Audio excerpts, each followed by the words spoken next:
thank you so much again, obviously, for chatting with me. So massive congrats again for winning 2021 Bookseller Rising Star.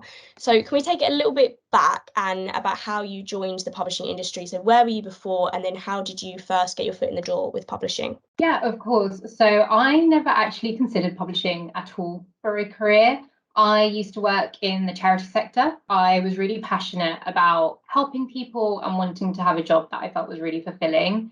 And then when I decided to move job was when this job opportunity at Kogan Page came up. The more research I did, I was like, oh, actually, this feels like something I could really enjoy, and something I would be good at. And I also feel like the nice thing with publishing as an industry is you still get a very similar level of fulfillment, because there is that element of like, I'm bringing information to others, or I'm bringing kind of that escapism to others. You still feel like you're helping people in some shape or form. So that's how I then discovered that this was a potential industry for me. And I was working in marketing before I started at Kogan Page, so that transition was quite nice and easy as well. And the great thing with marketing is there's so many transferable skills.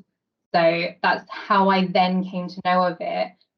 But yeah, as I said beforehand, it's not even occurred to me. I was never exposed to anything about the industry at all. I don't know, sometimes I think it's a bit of a lucky one that I managed to just be in the right place at the right time. I think it just goes to show that you don't have to start at the bottom in publishing and always work your way in and curate a career around just getting into one industry. Yeah, perfect. So you said obviously you were in marketing before and you're a marketing exec now, is that right? I actually have been promoted since. Congrats. Thank you. So I'm now a marketing manager at Kogan Page, and I'm working specifically on our trade books, which I always have been since I started. But now I'm also covering digital. So that's our content around our website and social media. And also I've been kind of taking over more and more of the PR, which again fits naturally with what I do in trade anyway, but kind of having more of a organization strategy for it. Wow, perfect. And congrats on the promotion. Thank you. So Fab, you're getting on well at your job at Kogan Page, and then you find out that you've won this award. How did you find out? It was a really strange, actually, way of finding out, because obviously pandemic and everything that was going on at the time. I got an email from the bookseller to be like, oh, so I don't know if you know, but you've been nominated and you've won this thing. And I kind of had to reread it because I was like, am I reading this right? I don't know. And it was just so casual as well, which really made me laugh, because it was just like, oh, if you fancy, we'd like to have you as a rising star.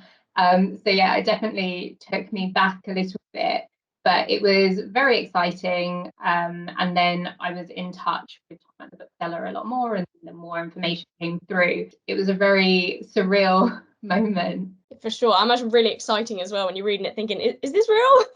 Yeah, but you don't want to get too excited if you've misread it. Okay, let's talk more about the actual award. So why is it? Can you give us in as much detail as you can, why did you win this award? Of course. So I was really lucky to be put forward for the award by my manager. And actually, after the nomination came out and after I was told I was shortlisted, some of my colleagues were saying, it's like, if she didn't do it, I was going to do it for you. So I was like, oh my gosh, I have the best support in my team. So yeah, I think that's how that happened. But I think what happened was, so as the announcement and things came out, my manager, and I was very lucky, had kind of noticed the impact I had made in the team, not just during the pandemic, but before the pandemic as well. So she put me forward for kind of, I think, 4 key areas. So that was the PR work that I had been doing. So I came to Kogan Page with a good kind of PR background and knowledge, and I've applied that to the company, and we've completely changed how we do PR. So not just internal press, but also working with agencies, and we've just got a different system on how we're doing it. And it's meant we've got really regular and exciting national coverage, and not just in things like the kind of broadsheets, The Guardian, The Telegraph, but we've also had some of our books and authors covered in Vogue and Harper's Bazaar and those kind of places where I guess you wouldn't expect to see a business book author. You might expect a fiction or a non-fiction author, but not necessarily a business book. So that was one of the areas. And then another area was Amazon. So obviously, I think as everything shut down around us, everyone was looking at Amazon. And we've really started using it as a marketing tool, not just a sales tool. So that was something else that I've had quite a big input in. And again, because my books are trade books, it's just a natural fit. And then we started doing this digital event series during the lockdown called Off the Page. I led that entire project. So from idea creation through to the logistics of it, through to the planning and also the customer research in the sense of getting an idea of what people needed at that time, because we really wanted them to be kind of digital events that people can get practical advice from at a time where we didn't know what was going on. And we were really lucky to have those authors and that expertise at our fingertips. That was something else I did. And then finally was a lot of the things that I've been doing in diversity, equity, and inclusion. So it's something I'm really, really passionate about. I think it's an issue we know as an industry as a whole is prevalent. I've been taking kind of a stance, I suppose, in that we've got an internal working team and I'm part of that. But also I've been leading on projects that make our marketing more inclusive and accessible. That's such a key kind of point of contact for so many stakeholders.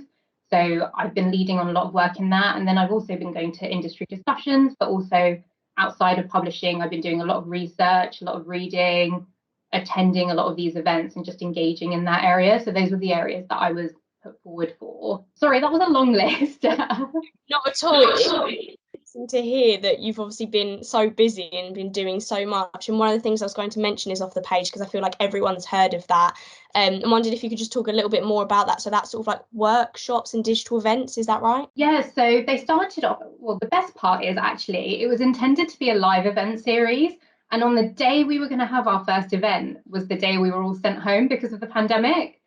So I know overnight we pivoted them because we knew that the need was still there for something. And actually with people being at home and information just being so hard to get because book trade was shutting down in other ways, it was going to be a really good way for us to engage with our audience. It started off as digital events, which are about 1 hour. We have 1 or 2 authors speaking about a key topic that's really important at the time. So one of our first one was how to move to remote working from being in the office. And then after that, we had a few around being agile and being able to be productive and what to do when there's been a lot of disruption. And then as they've grown, we've actually also created a sub branch that are just masterclasses. And they're more in depth, more about models and principles and frameworks in certain areas. So they're still topical, but not as urgent, I suppose is the way to describe them. So it's been really exciting to see them grow in that. And even last year, we also did a half-day learning and development event for the HR space as well. So we've been able to be really creative with them, which has been fun. For sure. And as I said, it sounds like you have been so busy doing that on top of your normal work. So massive congrats again. So moving on, so you've won this award, obviously fantastic, and it's been announced and everything. And obviously you're so busy doing all of this. Has anything changed for you since winning that award? Obviously, you mentioned you have been promoted. I have been promoted, which was very nice. I've kind of noticed that I guess I've been more engaged with industry discussion, but also others are more engaged with what I have to say. But the biggest change I think that has come from this is actually my confidence in myself. And that's been the biggest thing that I think has led to many of these other areas coming through, because beforehand I would just very happily do my job, get on with things. I don't know, I think we all have a level of doubt sometimes in ourselves. I, especially as a minority woman, have dealt with various imposter syndrome style issues within myself and my self-confidence, and especially being in an industry that lacks the level of diversity and inclusion as well. It's just I've been able to say, actually, it's not just I think I'm great, other people think I'm great, which is really nice, and believe in what I'm working in and working towards. And for me, that's been such a game changer. Definitely. And that's such a lovely thing to hear as well, that rather than being sort of like a physical thing, it's actually more of a personal thing that's changed for you. So yeah, like that's really lovely to hear, really nice. So thank you for sharing that. And then finally, if there's anyone else for 2022 that wants to win this award, or they really want to be nominated, have you got any specific like advice for them, what they could be doing at the moment? The biggest thing is to be passionate about what you're doing and do it with your entire heart. You don't just want to be fulfilling what you need to do on a day-to-day. You really need to believe in your project, take on projects, take on new challenges.